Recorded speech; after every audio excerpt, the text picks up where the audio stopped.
Di antara amalan yang penting untuk meraih kesuksesan, di antara amalan rohani adalah banyak bersolawat kepada Nabi Muhammad SAW. Ada satu hadis yang diriwayatkan tentang kisahnya Ubay bin Ka'ab. Ubay bin Ka'ab berkata pada Nabi, "Ya Rasulullah, aku akan memperbanyak solawat kepadamu. Maka berapa waktu solawat itu akan aku jadikan di dalam doa-doaku?" Maka Nabi mengatakan, "Terserah kamu."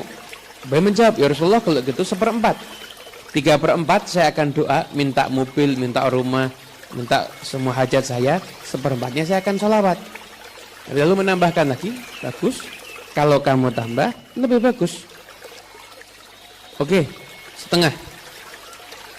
Gimana? Setengahnya saya doa, setengahnya lagi saya solawat. Terserah, kalau kamu tambah lebih bagus. 2/3. 2/3 hanya solawat, yang 1/3 baru minta mobil, minta macam-macam. Kata Nabi, terserah, tapi kalau kamu tambah lebih bagus. Akhirnya Ubay mengatakan, "Ya Rasulullah, saya jadikan semua waktu doa saya untuk bersolawat kepadamu." Maka Nabi menjawab, "Idzan tukfahammak wa yughfaru laka dzambak." Kalau seperti itu, maka keinginanmu akan dicukupi sama Allah dan semua dosamu akan diampuni oleh Allah Subhanahu wa taala. Dengan cara apa? Dengan banyak bersolawat kepada Nabi Muhammad. Duduk itu bisa bersolawat, kita berdiri bisa bersolawat, jalan kaki bisa bersolawat. Pokoknya jangan pernah kehilangan waktu untuk memperbanyak solawat kepada junjungan kita Nabi besar Muhammad SAW. Kisah pada kesempatan kali ini tentang seorang penjual parfum dari daerah Turk. Ada seorang penjual parfum yang terkenal orangnya itu soleh, dia orang yang amanat, dia berdagang yang jujur. Suatu ketika dia terbelit hutang dan akhirnya dia harus menutup sementara tokonya dan dia mengurung diri di rumah karena mungkin banyak didatangi orang yang akan nagih hutang dan dia nggak punya harta. Akhirnya dia isi waktunya di rumah untuk memperbanyak doa, memperbanyak salat sunnah, memperbanyak berselawat pada Nabi Muhammad. Sampai datang malam Jumat, maka beliau ini, seorang penjual parfum ini, berdoa sebanyak-banyaknya dan sebelumnya juga bersolawat dengan sebanyak mungkin. Selesai dia solawat, berdoa, kemudian dia terlelap tidur, maka dalam tidurnya berjumpa dengan Nabi Muhammad SAW. Maka Nabi mengatakan, datangi Ali bin Isa yang saat itu menjadi seorang wazir, pejabat tinggi. Maka Nabi mengatakan, "Saya telah mengatakan pada Ali bin Isa untuk menyerahkan kepadamu harta 400 dinar. Ambillah dan gunakan untuk keperluan kamu." Nah, perlu kita ketahui hitungan angka dinar biar kita bisa membayangkannya, menghadirkan kisah ini real dalam kehidupan kita. 1 dinar itu ketika masa normal harga emas itu pernah saya hitung kurang lebih hampir 2,5 juta. Nah, katakanlah 1 dinar itu 2 juta, biar kita menghitungnya gampang. 400 dinar itu berarti 400 dinar dikalikan 2 juta, berarti angkanya 800 juta. Nabi Muhammad SAW memerintahkan seorang pejabat memberikan uang 800 juta untuk siapa? Untuk orang yang rajin berselawat kepada Rasulullah SAW. Dan setelah terbangun dari tidurnya, maka orang ini berpikir, utang saya 600 dinar. Nabi memerintahkan untuk memberi 400 dinar. Berarti kalau dia punya hutang 600 dinar dan dia dapat dari pejabat tadi karena perintah Nabi 400 dinar, maka hutangnya dia hanya tinggal 200 dinar. Lumayan itu. Kemudian setelah itu dia berpikir, tapi benar enggak mimpinya? Tapi dia teringat dengan hadis Nabi, fa inna syaitana la yatamatsalu bi. Orang yang lihat Nabi itu benar-benar lihat Nabi. Kenapa? Karena setan tidak bisa menjelmakan dirinya menjadi Nabi Muhammad. Akhirnya udah dah, aku datangi dah si pejabat itu. Didatangi ke sana, ternyata ditutup pintunya. Izin masuk nggak boleh, dilarang. Maka dia tunggu, dia sedih. Kok susah saya mau masuk. Nggak ada kesempatan nih kayaknya. Yang jaga nggak kenal nama saya. Siapa saya? Saya cuma penjual parfum. Nah, keluarlah dari sisi pejabat itu dari dalam rumah, nah sekelompok orang, di antaranya ada para ulama. Maka di antara ulama tersebut ada yang mengenal si tukang parfum. Setelah itu ulama tadi dipanggil, dikisahkan. Kemudian kata ulama, setelah mendengar kisahnya dia bermimpi berjumpa dengan Nabi Muhammad. Ya berarti yang dicari ini kamu.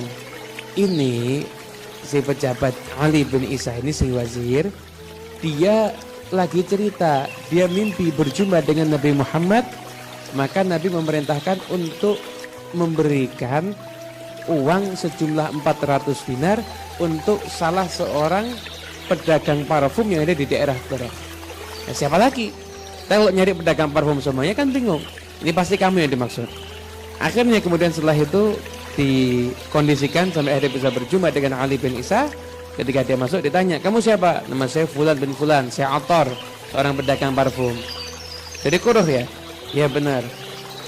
Saya mimpi berjumpa dengan Nabi. Nabi memerintahkan saya untuk memberikan kepadamu 400 dinar. Dan setelah itu saya cari kamu, tapi nggak ada yang tahu. Dan ternyata memang benar kamu ini. Ya udah, kata Ali bin Isa, oleh karena itu ini saya akan berikan kepadamu 400 dinar sebagai saya menaati perintahnya Rasulullah. Dan saya tambahkan kepadamu 600 dinar. Berarti saya berikan kepadamu 1000 dinar. Berarti kalau 1000 dinar itu dia dalam jangka waktu yang singkat. Kalau itu 2 juta, 1000 dinar berarti angka 2M, 2 miliar yang dia dapatkan. Nah, kira-kira pedagang parfumnya mau apa enggak ya? Rezeki nomplok 2 miliar di hadapan mata. Kemudian kata pedagang parfumnya, wahai wazir, kamu orang baik, tapi saya tidak akan mengambil lebih daripada yang diberikan oleh Nabi Muhammad. Saya berharap keberkahan di dalam harta itu bukan banyaknya. Ini mental yang perlu ditiru untuk orang yang hidup di zaman sekarang. Jangan lihat nominal, tapi lihat berkahnya. Anda misalkan menjual barang dengan cara yang jujur, cara yang benar. Tapi kalau Anda lihat mungkin nominalnya dikit, jangan Anda berkecil hati. Kenapa? Sedikit, tapi dari hasil yang jujur, di situ Anda nolong orang lain, di situ Anda berbuat baik kepada orang lain, maka di situ insya Allah ada keberkahan yang akan menghasilkan rezeki yang min haitsu la yahtasib, yang tidak terduga-duga dari segala penjuru arah insya Allah. Kemudian menangislah Ali bin Isa karena menyaksikan pedagang parfum ini benar-benar berharap keberkahan dari Nabi, hanya mau mengambil 400 dinar sesuai dengan yang disampaikan Nabi Muhammad dalam mimpinya. Maka dia ambil 400 dinar, kemudian dia kumpulkan semua orang yang dia punya urusan bisnis. Nah, dia kan punya banyak utang. Maka dia mengatakan, saya udah dapat uang 400 dinar, tapi ini uang berkah. Kasih saya tempo 3 tahun, saya akan gunakan uang ini untuk bekerja, dan saya akan bayar hutang kepada kalian semuanya. Maka ketika itu enggak mau.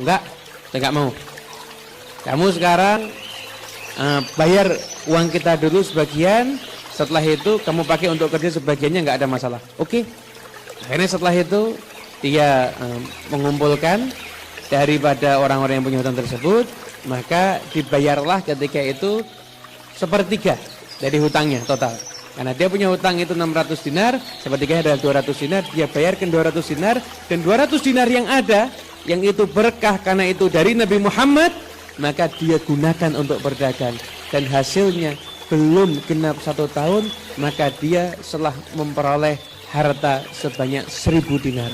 Dan dia bisa melunasi semua hutangnya. Bahkan beliau mengatakan, wa mazala mali yazid wa hali yasluh. Maka selalu hartaku itu setiap saat bertambah, dan keadaanku semakin baik. Alhamdulillah, ini semuanya berkat salawat kepada Nabi Muhammad SAW. Teman-teman yang dimuliakan Allah Subhanahu Wa Taala, saya akan menggarisbawahi cerita ini dengan 2 poin yang inti. Yang pertama, kita sholawat itu bisa menyelesaikan hajat-hajat kita, bisa menyelesaikan banyak urusan kita kalau kita mau bersolawat kepada Nabi Muhammad. Tapi repotnya orang zaman sekarang ini, ketika baru mulai sholawat udah nanya, saya harus sholawat berapa kali? Kalau kamu mau sholawat sama Nabi, nggak usah dihitung, sebanyak-banyaknya kamu sholawat, maka akan semakin banyak kebaikan yang kamu dapatkan. Yang kedua, jangan pernah meremehkan harta yang berkah. Ada harta itu punya berkah. Bisa jadi harta itu berkah karena itu dagang Anda yang jujur. Bisa jadi harta itu berkah karena Anda mendapatkan pemberian daripada orang yang soleh. Bisa jadi harta itu berkah karena Anda punya muamalah dengan orang yang soleh, Anda ada bisnis dengan orang yang soleh, maka uangnya orang soleh tersebut yang yakin dari halal itu menjadi satu keberkahan. Dan uang itu kalau Anda pakai untuk usaha, untuk jadi modal, maka akan berlipat-lipat menghasilkan keuntungan. Kenapa? Karena keberkahan yang ada di dalamnya. Oleh karena itu, di dalam masa-masa susah seperti ini, mari kita berbanyak sholawat dan jangan pernah meremehkan sekecil apapun hasil usaha yang kita dapat. Kenapa? Karena siapa tahu keberkahan, Allah buka pintu keberkahan pada hasil yang kita dapat tersebut. Semoga Allah selalu memberkahi kita semuanya. Wassalamualaikum.